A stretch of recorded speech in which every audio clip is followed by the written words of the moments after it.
کیا وزیر اعظم ہے وہ قانون بنانے والا ہے؟ قانون بنانے والا نہیں، قانون کی تشریح کرنے والا ہے۔ ابو حنیفہ رحمۃ اللہ علیہ نے فرمایا کہ میرے قول کے سامنے، میرے مسلک کے سامنے، میرے طریقے کے سامنے ضعیف حدیث بھی مل جائے، میرے طریقے کو دیوار پر مار دو، نبی کی حدیث کو سینے سے لگا لو۔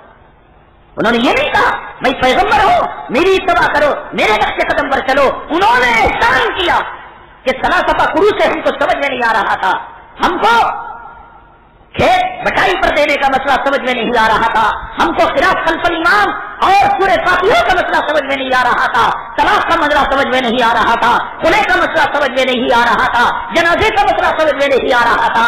ابو حنیفہ آپ نے احسان کیا امت محمدیہ صلی اللہ علیہ وسلم پر۔ حدائق حنفیہ اور دیگر کتابیں میں حوالہ دوں گا آپ کو، اگر آپ کے پاس واٹس ایپ ہے کتاب کا اسکین کر کر بھیجوں گا کہ سیدنا امام اعظم ابو حنیفہ رحمۃ اللہ علیہ کیوں ہم ان کی بات مانتے ہیں، کیوں آج کے پتروڑیوں کی بات نہیں مانتے، ٹائی لگانے والے کوٹ لگانے والوں کی بات نہیں مانتے۔ فتنے کا زمانہ، وہ اعتماد والا زمانہ، ایک تشریح انہوں نے کی، ایک تشریح آج تک۔ اور یہ جو آیت ہے وَلَقَدْ يَسَّرْنَا الْقُرْآنَ، ہم نے قرآن کو آسان کیا، آگے تو پڑھو، لِلذِّکْرِ، نصیحت حاصل کرنے کے لیے، مجتہد بننے کے لیے نہیں، حکیم بننے کے لیے نہیں، مسائل نکالنے کے لیے نہیں۔ مسائل نکالنے والے فلولا نفر من كل فرقة منهم طائفة ليتفقهوا في الدين، کیوں نہ ایک طبقہ جاتا تاکہ دین کی سمجھ حاصل کرے، وہ ہے فقہا کا طبقہ، وہ ہے مفتیان کرام کا طبقہ۔ یہ قرآن کوئی کھیل مذاق نہیں ہے کہ اس سے ہر کوئی مسائل نکالنے لگے۔ اللہ نے کہا قرآن کو ہم نے آسان کیا، تو یہ کہہ سکتے تھے بالاجتہاد، کہ اجتہاد کے لیے آسان کیا کہ تمہارے دل و دماغ پر جو بات سمجھ میں آئے تم اجتہاد، ہم نے اجتہاد کے دروازے کھول دیے، وہ بھی انسان ہمیں بھی انسان، وہ بھی آدمی ہمیں بھی آدمی، عمر بھی آدمی ہمیں بھی آدمی، ابو حنیفہ بھی انسان ہمیں بھی انسان، وہ بھی اماں کے پیٹ سے پیدا ہوئے ہم بھی اماں کے پیٹ سے پیدا ہوئے۔ دنیا میں فرق نہیں، نبیوں کا فرق قرآن نے بیان کیا، تلک الرسول فضلنا بعضهم على بعض، ہم نے رسولوں کے اندر بعض کو بعض فضیلت، بعض کو بعض پر فضیلت دی ہے۔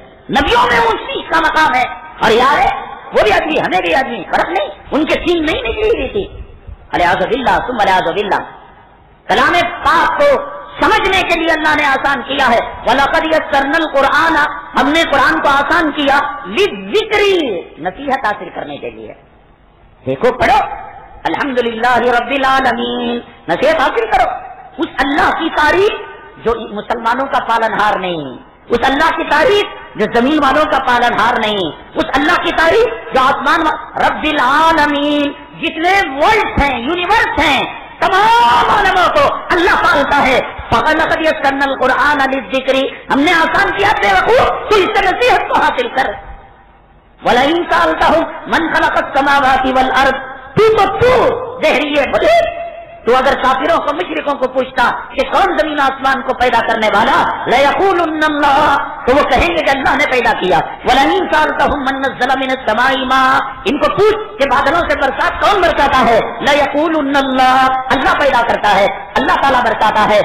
أَمَّنْ خَلَقَ السَّمَاوَاتِ وَالْأَرْضَ، کون ہے جو زمین آسمان کو پیدا کرنے والا، اَمَّن يُجِيبُ الْمُضْطَرَّ إِذَا دَعَاهُ، کون ہے جو پریشان حال کی دعا کو سننے والا، اور کون ہے وَإِذَا مَسَّكُمُ الضُّرُّ فِي الْبَحْرِ ضَلَّ مَن تَدْعُونَ إِلَّا إِيَّاهُ، کہ تم یہاں مختلف وَلَقَدْ يَسَّرْنَا الْقُرْآنَ لِلذِّکْرِ، یہ پڑھتا جا اور نصیحت حاصل کرتا جا۔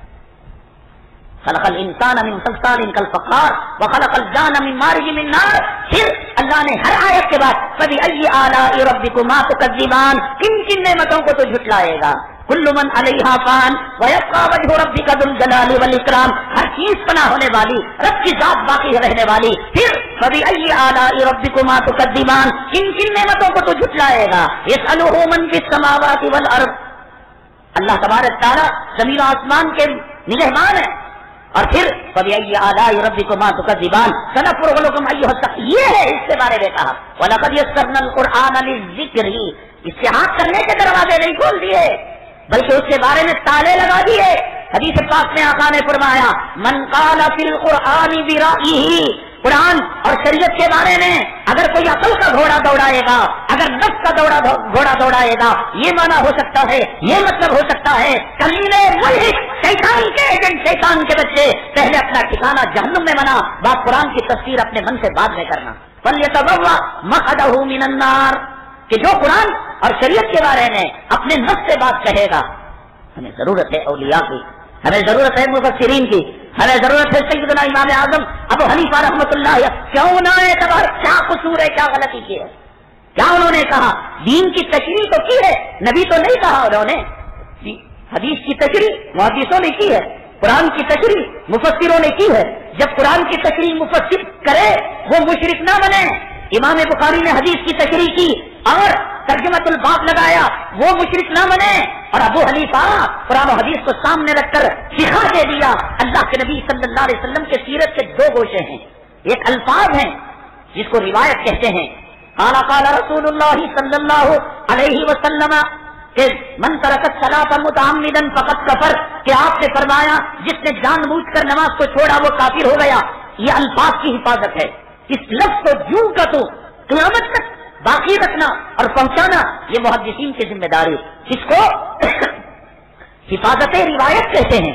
الفاظ کا ترجمہ کہ جس نے جان بوجھ کر نماز کو چھوڑا وہ کافر ہو گیا، یہ درایت، یہ ترجمے کو پہنچانے کی ذمہ داری فقہا نے لے لی. معنی اور مطلب کو کون کافر ہوگا، کتنی نمازوں کو چھوڑنے سے کافر ہوگا، اعتقاد کے طور پر چھوڑنے سے کافر ہوگا یا عمل کے طور پر چھوڑنے سے کافر ہوگا یا تکبیر تحریمہ چھوڑنے پر، یہ فقہا نے کام کیا، یہ امت پر احسان کیا انہوں نے کہ جیسے الفاظ کا پہنچانے والا نبی نہیں بنا بلکہ قوم و ملت کا محافظ بنا، محدث بنا، تو درایت اور ترجمہ معنی مطلب پہنچانے والا فقیہ بنا. وہ بھی اللہ کے یہاں مقام رکھنے والا، یہ بھی اللہ کے یہاں مقام رکھنے والا. کیوں نہ اعتبار کرے، تجھ پر کیوں بھروسہ کرے؟ چپل کے پوجے کے لائق نہیں تو کیوں بھروسہ کرے؟ کیا آتا ہے تجھے؟ دو بخاری کی سطر نہیں پڑھ سکتا اور ہم کیوں نہ بھروسہ کرے اس سیدنا امام اعظم ابو حنیفہ رحمۃ اللہ علیہ پر جنہوں نے 55 حج کیے. آخری مرتبہ جب نکل رہے تھے خانہ کعبہ کے کلید بردار چابی ہولڈر کی ہولڈر کو کہا، شیوی خاندان کے فرد کو، کہ آپ مجھے اجازت دیں اللہ کے کعبے کے اندر نہیں جاؤں گا. جس نے رخصتی کے وقت کعبے کے اندر جا کر 2 رکعت نماز پڑھی اور پہلی رکعت میں 15 پارے اور دوسری رکعت میں 15 پارے اور 2 رکعت میں اللہ کے کلام کو ختم کیا اور سجدے میں جا کر رونے لگا، اے اللہ تو نے مجھے فقہ دی، سمجھ دی دین کی، اور میں نے تیری معرفت کو جتنا سمجھنا تھا میری عقل کے مطابق سمجھا، مولا معاف کر دے کے جتنا سمجھا ہوتی تیری عبادت نہیں کر سکا. 2 رکعت میں پورا کلام پاک اور یہ رونا، یہ گڑ گڑانا. حافظ غیبی نے کعبے کے اندر آواز دی، ابو حنیفہ روتا کیوں ہے؟ تو نے ہمارا حق ادا کر دیا اور اپنے ملک میں یہ خوشخبری لے کر جا کہ تو بخشایا ہے، تیرے ماننے والے بخشائے ہیں اور قیامت تک تیری بات ماننے والوں کو ہم نے مغفرت کا پروانہ دے دیا. یہ بات سمجھ سے باہر ہے، لیکن پھر بھی کئی معتبر کتابیں میں نے کہا کہ آپ اسکین اگر واٹس ایپ میں لینا چاہے، میل میں لینا چاہے، میں ارسال کر سکتا ہوں. اللہ تعالیٰ کے خزانے رحمت کی کوئی کمی نہیں ہے. جو لوگ آج سیلف اسٹڈی کرتے ہیں، خود سے پڑھتے ہیں، کسی مدرسے کے فارغ نہیں ہیں. بھائی میں کسی دنیا کی میڈیکل کالج میں کورس نہیں کیا، میرا باپ ڈاکٹر تھا، میرا دادا ڈاکٹر تھا، دیکھ دیکھ کر میں نے سرجری سیکھ لی. دنیا میری سرجری کو مانے گی؟ دنیا میری ڈاکٹری کو مانے گی؟ اور دنیا کے لوگ کہیں گے جب مجھے گرفتار کر کے لے جائیں گے، اوہو آ گیا باپ دادا کی ڈاکٹری پر ناز کرنے والے، چمڑوں کو تو کیا ٹاکا لگائے گا، تو چپل کو ٹاکا لگانے کے لائق نہیں. ڈگری ہے تیرے پاس، قانون جان کر میں سپریم کورٹ کے کٹہرے میں اور سپریم کورٹ کے محفل میں چلے جاؤں اور قانون کی تشریح، تو جج صاحب پوچھیں گے کہ آپ کے پاس کیا ہے سند؟ آج 5 اسٹار 3 اسٹار 2 اسٹار ہوٹلوں میں چائے بنانے کے لیے ہوٹل مینجمنٹ کورس کی ڈگری چاہیے. قرآن اتنا سستا ہو گیا کہ جس کو پیشاب سے ڈھیلے لینے کی تمیز نہیں، جس کو جوڑو رکھنے کی تمیز نہیں، رنڈیوں بازاری عورتوں کی طرح بازار کے اندر اپنی عورتوں کو گھماتا ہے، وہ آج قرآن کی تشریح کرے گا. اور سفید تاگے سے مراد صبح ثابت، اور صحابی نے کیا سمجھ لیا؟ کالے تاگے سے مراد کالا تاگا اور سفید تاگے سے مراد سفید تاگا، اور وہ بھی تکیے کے نیچے رکھ کر دیکھتے جاتے کھاتے جاتے. رسول اللہ صلی اللہ علیہ وسلم تک بات پہنچائی تو آپ نے تبسم فرمایا، مسکرایا اور فرمایا اللہ کے بندے، کالے تاغے سے مراد رات کی تاریکی ہے اور سفید تاغے سے مراد صبح صادق کی روشنی ہے۔ صحابی جس کے نام کے ساتھ رضی اللہ عنہ، صحابی جو نفس کا پجاری نہیں ہو سکتا، صحابی جس کے لیے جنت واجب ہو سکی، صحابی جس کے تقوی کی شہادت قرآن نے دی، صحابی جس نے نبی کی اقتدا بغیر واسطے کی، صحابی جس نے صفہ چبوترے کے اندر نبی کی شاگردگی اختیار کی، وہ رات کی تاریکی اور صبح صادق کی روشنی کو نہیں سمجھ سکا اور 14ویں صدی کے فتنے کے زمانے میں، زنا کے زمانے میں، بلاತ್ಕಾರ کے زمانے میں، عزت کے لوٹنے کے زمانے میں، سود کے زمانے میں، رشوت کے زمانے میں آج کوئی کہتا ہے کہ مجھ سے قرآن سمجھو، اس سے بڑا مجرم، اس سے بڑا چور، اس کا ڈاکو اور کوئی ہو سکتا ہے جو آج یہ کہے کہ میں قرآن سمجھتا ہوں، میں حدیث سمجھتا ہوں؟ یہ سب شیطان کے ایجنٹ ہیں اور تقویٰ نکلتا ہے، دین نکلتا ہے، ہزاروں قسم کی تباہیاں بربادیاں آتی ہیں، انسان کے اندر کمزوری آتی ہے، ایمان کی کمزوری۔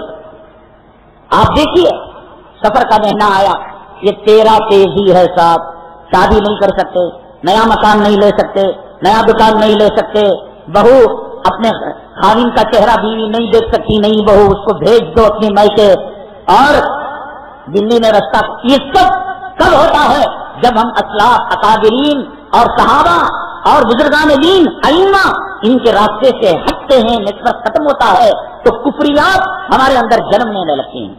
آخری چارج، وہ کتنے آخری چارج میں قیامت کے گئے سال بھی تو آیا تھا سفر میں آخری چارج ہوں گا، پارکوں کو جاؤ، ہریالی سن لو۔ ابھی حیدرآباد پروگرام کے سلسلے میں جانا ہوا، راستے کے اندر غریب عورتیں آواز لگا رہی ہیں کہ 13 kg کا انڈا دے دو، 13 kg کا چاول دے دو، 13 kg کا تیل۔ میں نے کہا کیا ہے؟ کہا کہ یہاں جو ہے بدعت پھیلی ہی ہے اور یہ لوگ رات کے اندر جو ہے تیل رکھ کر، تکیے کے نیچے چاول رکھ کر، انڈا رکھ کر، یہ 13 kg کی بلا کو ٹلانے کے لیے آج اس ترقی یافتہ زمانے کے اندر ایمان کمزور ہوتا ہے تو توہمات جنم دینے لگتی ہیں، مسلمان کا اللہ پہ اعتماد اٹھتا ہے تو گھر کے واسطو کے لیے اور بچی کے شادی کے لیے علماء نہیں پنڈتوں کا سہارا لیا جاتا ہے۔ مسلمان ہیں پنڈتوں کو بلا کر گھر کا واسطو دیکھتے ہیں، مسلمان ہیں جو بیٹی کی بیاہ کے لیے وہ تاریخیں دیکھتے ہیں، یہ برکت والی تاریخ، یہ منحوس والی تاریخ نہ۔ مسلمان جس کی صبح اللہ کے نام سے ہوئی، دنیا کی کوئی طاقت اس کا بال بینگا نہیں کر سکتی، اور جس نے صبح بازار کے رخ سے کی، حدیث پاک میں آتا ہے کہ وہ شیطان کے جھنڈے کو لے کر جانے والا، اپنی خیر آپ بناتا ہے، اپنا شر آپ بناتا ہے۔ اللہ تعالیٰ نے کسی دن کو، کسی مہینے کو نہ منحوس بنایا نہ مبارک بنایا۔ بابرکت رمضان ہے، شب قدر ہے، لیکن اس زمانے میں کوئی زنا کرے، چوری کرے، بدکاری کرے تو وہ اس زمانے کا منحوس ترین کتا ہے۔ اگر کوئی سفر کے مہینے کے اندر داڑھی مڈاتا ہے، سفر کے مہینے میں سنتیں چھوڑتا ہے، نحوستیں آتی ہیں اور دیش مہینے کو دیتا ہے، بھئی یہ 13 kg ہوئی اس لیے ایسا ہو گیا، آخری 4 جمعہ ہوا اس لیے ایسا ہو گیا۔ بھائی آپ سوچیں گے یہ تو ہندوستان کا مسلمان کرتا ہوگا، دین سے جو ہٹتا ہے، مذہب اسلام، اللہ پر اعتماد، اللہ پر ایمان پر پختگی اور اللہ نفع نقصان کا مالک، یہ یقین دیتا ہے۔ یورپ کی سرزمین کے اندر جو سائنس اور ٹیکنالوجی میں بہت آگے ہے، امریکہ آگے ہے، برطانیہ آگے ہے، فرانس آگے ہے، یہ سب ممالک کے اندر بدشگونی لی جاتی ہے، وہاں 12واں فلور ہوتا ہے، اس کے بعد کتنا نمبر 13واں نہیں ہوتا، 14واں فلور ہوتا ہے۔ اگر کوئی 3 تاریخ 13 تاریخ 23 تاریخ کو پیدا ہو گیا تو اپنا جنم دن برتھ ڈے وہ 4 تاریخ کو منائے گا، 14 کو منائے گا، 24 کو منائے گا۔ یہ ان ملکوں کے اندر ہے۔ آسٹریلیا کے اندر کوئی مردہ مرتا ہے تو سامنے بینڈ باجا لے کر جاتے ہیں اور کہتے ہیں کہ بلائیں آ رہی تھی اور دھم دھماکے سے، میوزک سے اور ڈھول تاشوں سے ہم نے ان بلاؤں کو چلا دیا۔ اور اگر کسی ماں باپ کے سامنے امریکہ کے اندر بچے کی تعریف کی جاتی ہے تو وہ زمین پر تھوک دیتے ہیں اور یہ سمجھتے ہیں کہ اگر ہم نہ تھوکیں ہمارے بچے مر جائیں گے۔ اس قسم کی بد اعتقادی جو ایمان سے ہٹتا ہے، اللہ پر توکل نہیں کرتا، اللہ کو نفع نقصان کا مالک نہیں مانتا، وہ امریکہ بھی چلا جائے، وہ سائنٹسٹ بھی ہو جائے، لیکن یہ بد اعتقادی جاتی نہیں۔ فرانس کے اندر بچوں کی موت کے ساتھ ان کے کھلونوں کو دفن کیا جاتا ہے اور یہ سمجھا جاتا ہے کہ جو بچے بغیر کھلونوں کے دفن ہوں گے کیا وہ مٹی سے کھیلیں گے، وہ غریب ہو جاتے ہیں، اس لیے ہم ان کو ہائی ٹیک کھلونے، made in Japan, made in China کی گڑیا دیتے ہیں کہ خبر کے اندر وہ ان کھلونوں سے کھیلے۔ بد اعتقادی، بد پالی، یہ ایمان کی کمزوری کا نام ہے۔ ہمارے اندر ایمان کمزور ہوتا ہے تو بلی ہمیں ڈراتی ہے، تیرا تیزی ہمیں ڈراتی ہے، آخری کا صبح ہمیں ڈراتا ہے، اور دنیا کی ہر چیز ہمیں ڈراتی ہے، اور اللہ سے ڈرنے والے ہو جائے تو دنیا کی ہر چیز ہم سے ڈرتی ہے۔ شیخ سعدی رحمت اللہ علیہ نے واقعہ لکھا کہ مسافروں کی ایک جماعت جنگل میں جا رہی تھی اور ایک آدمی اس میں سے راستہ بھٹک کر جنگل میں چلے گئے۔ اس زمانے کے اندر وہ نہیں ہوتا تھا کہ اس کے اندر آرو مارک ڈالا گیا ہو اور لکھا گیا ہو کہ یہاں سے شہر 20 کلومیٹر کے فاصلے پر ہے، یہ اسٹیٹ وے ہے، یہ نیشنل ہائی وے ہے، اس کا نمبر کچھ نہیں ہوتا تھا۔ جنگل ہوتے تھے اور راستہ بتانے والے کرایہ دار دلال ہوتے تھے۔ وہ قافلے سے بچھڑ گئے، بڑے پریشان ہوئے، کہاں کہ کیا کرے کیا نہیں کرے، اللہ اللہ کرنے لگے۔ ایک شیر قریب آیا، ڈر گئے، پسینے چھوٹ گئے اور زمینوں پیروں تلے زمین ہٹ گئی۔ کہا کہ کیا ہوگا اللہ، اب تو یہ حملہ کرے گا۔ کہا کہ وہ آیا اور آنے کے بعد اپنے منڈی کو ایسے ہلایا جیسے وہ اس کا غلام ہو، بیٹھ گیا اور اشارہ کیا کہ اس کی پیٹھ پر بیٹھ جائیں، اور پیٹھ پر بیٹھ گئے تو قافلے تک پہنچا کر شکریہ کے ساتھ واپس آ گیا۔ اللہ سے ڈرنے والے بنے تو جنگل کے درشت میں بھی راستہ بتاتے ہیں، اور اللہ کا ڈر دل سے نکل جاتا ہے تو ایک کالی بلی راستہ کاٹتی ہے تو آدمی جو ہے وہ سفر نہیں کرتا۔ نہیں بلی کو دیکھ لیا، کبے کو دیکھ لیا، کم وقت کہیں کہ آئینے میں اپنے منوج چہرے کو نہیں دیکھا تھا کہ جس چہرے پہ 1.25 لاکھ پیغمبروں کی سنت نہیں تھی۔ آئینے میں وہ لباس نہیں دیکھا تھا جو اسلام مسلمان دشمنوں کا لباس تھا۔ آئینے میں اپنی جورو کا حلیہ نہیں دیکھا تھا جو بال کٹانے والی، بھویں تراش کرنے والی، جس کو اللہ کے نبی نے لعنت برسائی تھی کہ آپ نے فرمایا تھا بھویں تراش کرنے والی اور بالوں کی کٹانے والی، بیوٹی پارلر جانے والی پر خدا رسول کی لعنت۔ اس سے بڑا نہ ہو سکتا۔ اس بلی کا کیا قصور جسے اللہ نے کالا بنایا؟ اس کتے کا کیا قصور؟ اس کبے کا کیا قصور؟ اس الو کا کیا قصور جو اڑتے ہوئے گھر پر بیٹھ کر چیخ کر چلا کر چلا گیا؟ وہ جانور کا کیا قصور جو گھر کے اندر داخل ہو کر چلا گیا؟ اللہ نے تجھے جیسے بنایا اس کو ایسے بنایا۔ منحوس تو ہے کہ تو نے اپنے چہرے کو منحوس والا بنا دیا، منحوس تو ہے کہ تو اپنی بیٹیوں کو جینس پینٹ پہنا دیا اور ٹی شرٹ پہنا دیا، منحوس تو ہے کہ عصمت عفت اور پاک دامنی کی گڑیا کو تو نے ننگی کر بازار کی رونق بنا دیا۔ منحوس تو ہے کہ اپنے گھر کے اندر بے نمازی پالے ہوئے ہیں۔ سیدنا شیخ عبد القادر جیلانی رحمت اللہ علیہ فرماتے ہیں کہ اس بے نمازی کو نمازیوں کے قبرستان میں دفن مت کرو، اس کی وجہ سے نمازی قبروں کو، نمازی مردوں کو تکلیف ہوتی ہے۔ مرنے کے بعد یہ کم وقت کا حصہ قبرستان کے مردوں کو تکلیف پہنچاتا ہے تو ایک گھر میں ماں، باپ، بیٹا، بیٹی، بہن، بھائی اور مالک مکان، کرایہ دار سب بے نمازی ہو، دنیا میں اس سے بڑا کوئی بدنصیب گھر ہو سکتا ہے؟ منحوس گھر ہو سکتا ہے؟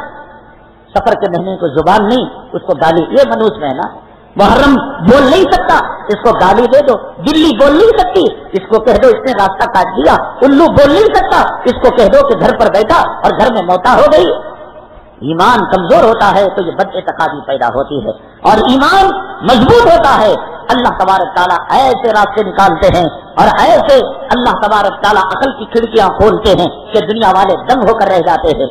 ایک عیسائی ہے حضرت عمر بن الخطاب رضی اللہ تعالیٰ عنہ سے پوچھا تھا کہ 2 آدمی بیک وقت پیدا ہوئے، بیک وقت مرے، لیکن ان میں کا ایک آدمی 100 سال چھوٹا، بتاؤ کون، کیسے ہو سکتا ہے؟ حضرت عمر بن الخطاب رضی اللہ تعالیٰ عنہ نے کہا کہ کلام پاک میں اللہ تعالیٰ نے حضرت عزیر کا تذکرہ کیا ہے، وقالت الیہود عزیر ابن اللہ، کہ عزیر کو یہود اللہ کا بیٹا کہتے تھے۔ حضرت عزیر علیہ السلام اور حضرت عزیز یا عزیر یہ 2 بھائی تھے، دونوں بیک وقت ماں کے پیٹ سے ایک ساتھ پیدا ہو گئے، لیکن حضرت عزیر علیہ السلام کے جو بھائی تھے اللہ تبارک تعالیٰ نے ان کو موت کے حوالے کر دیا اور ان کو 100 سال تک موت دے دی، پھر اس کے بعد 100 سال کے بعد ان کو زندہ کیا، پھر دونوں زندگی گزاری اور ایک ہی دن ایک ہی وقت میں مرے۔ تو چونکہ 100 سال تک حضرت عزیر کے بھائی مرے ہوئے تھے تو ان کی زندگی کے کوٹے سے 100 سال مائنس ہو گئے، نکل گئے، تو اس لیے ایک ساتھ پیدا ہو کر ایک ساتھ مر کر ایک جو ہے ان میں کا 100 سال کم عمر کا ہے۔ پھر اس عیسائی نے کہا سورج کی کرنیں جب پڑتی ہیں تو دنیا کے چپے چپے پر پڑتی ہیں، ہر جگہ پر پڑتی ہیں، لیکن دنیا کی ایک جگہ ایسی ہے کہ صرف ایک مرتبہ سورج وہاں پر چمکا ہے، نہ اس سے پہلے چمکا ہے نہ قیامت تک وہاں چمک سکتا ہے۔ کیا تم بتا سکتے ہو؟ حضرت عمر بن الخطاب رضی اللہ تعالیٰ عنہ نے کیا جواب دیا؟ انشاءاللہ اگلی جمعہ اس جواب کے ساتھ حاضر خدمت ہوں گے۔ حضرات جیسے کہ آپ نے عنوان سے سمجھ لیا ہوگا کہ ابھی حالات بڑے پرفتن ہیں، بزم خاتمی کے اراکین میں شہر بنگلور کے اندر ہندوستان کی مشہور و معروف شخصیت اور حالات حاضرہ پر بڑی گہری نگاہ رکھنے والی شخصیت حضرت مولانا عبدالسمیع صاحب جو قاسمی ہیں دارالعلوم دیوبند کے فارغ ہیں، الحمدللہ بڑا اچھا بولنے کا ملکہ ہے. بروز ہفتہ کل بعد نماز عشاء الیاس نگر کے اندر حضرت کا اسی عنوان پر بیان ہوگا، سیدنا امام اعظم حنیفہ رحمۃ اللہ علیہ کی سیرت پر. اور مینا مسجد گروپ پارلیے کے اندر اتوار کے دن بعد نماز عشاء پروگرام ہوگا.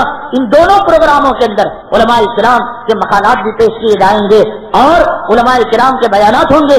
یہ فتنہ کیا ہے، اس فتنے کا سد باب کیا ہے، کیوں ہم جو ہے ائمہ کی تقلید کرتے ہیں، کیا ائمہ کی تقلید کرنا برا ہے؟ یہ تمام سوالوں کے جوابات، اگر کوئی سوال بھی کرنا چاہے اس کا بھی جواب دیا جائے گا.